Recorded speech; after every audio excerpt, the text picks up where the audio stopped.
Hoje, a gente mergulha na vida e na obra de um artista fundamental, mas que muita gente não conhece a fundo.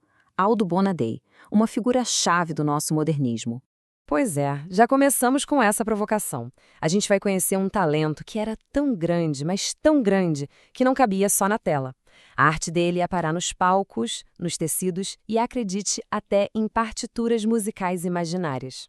A história do Bonadei é fascinante porque ele foi um cara que revolucionou as coisas na dele, quietinho, sem fazer alarde.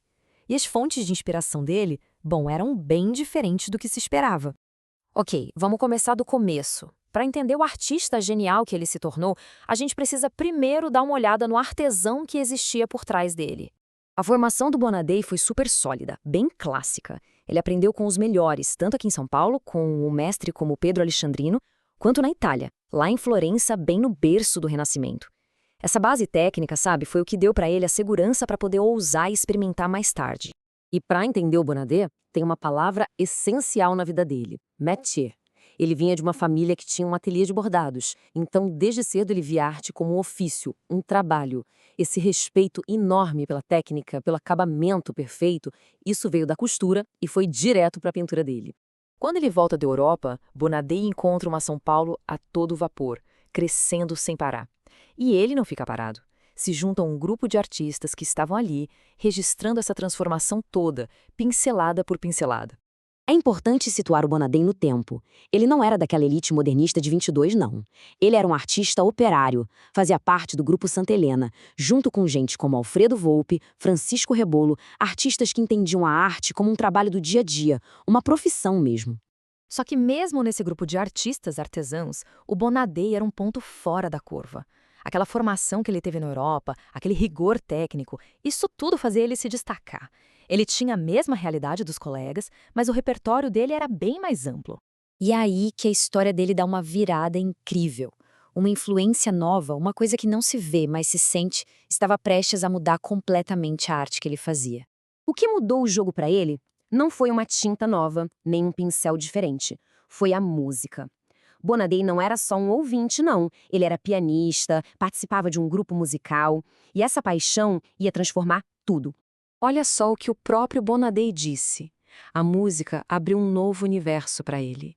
Libertou o olhar dele da obrigação de pintar só o que era real, o que estava na frente dele. Ele começou a perceber um outro tipo de espaço, um espaço feito de ritmo e de harmonia. E aí vem o pulo do gato. Ele começou a pintar o que ele ouvia. A série Impressão Musical é a materialização disso. É ele traduzindo música em pintura, se tornando um dos pioneiros da arte abstrata no Brasil, não porque leu num livro, mas porque ele sentiu na pele, ou melhor, nos ouvidos. E essa inquietude criativa do Bonadei não se limitou à pintura, não. Ela transbordou para um monte de outras áreas. Ele foi, na prática, um artista multimídia muito antes desse termo virar moda. A lista de coisas que ele fez é de cair o queixo.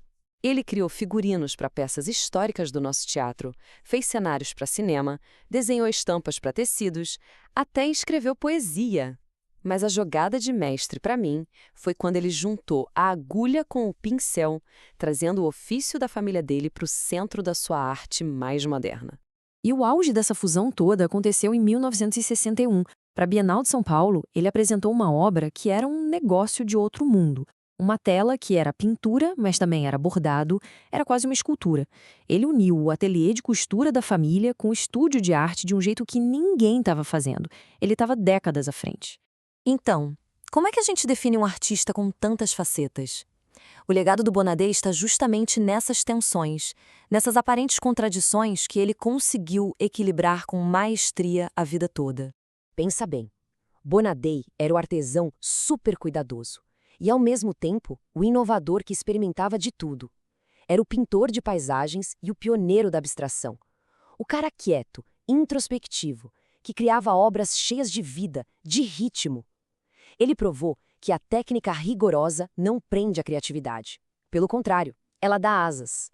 Isso tudo nos ajuda a entender por que um artista desse calibre às vezes passa batido.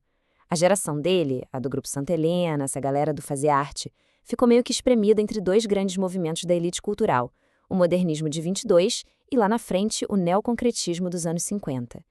eles acabaram ficando um pouco de fora da narrativa principal da história da arte no Brasil. E a história do Aldo Bonadei nos deixa com essa pergunta no ar. Será que os maiores gênios são aqueles que fazem mais barulho? Ou são aqueles que, em silêncio, com a paciência de um artesão, vão costurando ideias novas, pintando novas formas de ver o mundo e compondo com as cores a música de um novo tempo